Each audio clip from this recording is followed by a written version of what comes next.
Welcome to Not Milk Never Milk. Subscribe if you're lactose intolerant.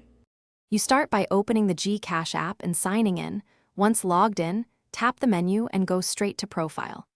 Make sure your account shows KYC verified status because biometric changes require verification.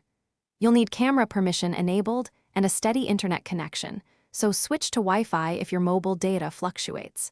Keep your primary ID and a neutral background ready for clear captures. This reduces rejection and speeds up the next steps. Now go to Profile, then tap Biometrics or Face ID to begin the update.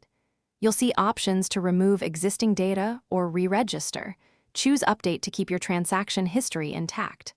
Follow the camera prompts slowly, aligning your face in the oval and turning your head if asked. This trains the system to recognize expressions and angles.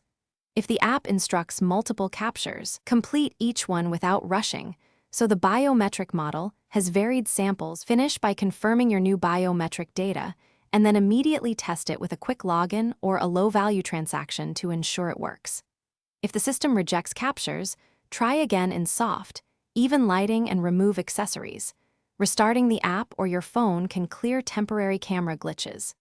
If you still get errors or the ID doesn't match records, contact Gcash support with screenshots and reference numbers. They can manually verify and complete the update to restore full access.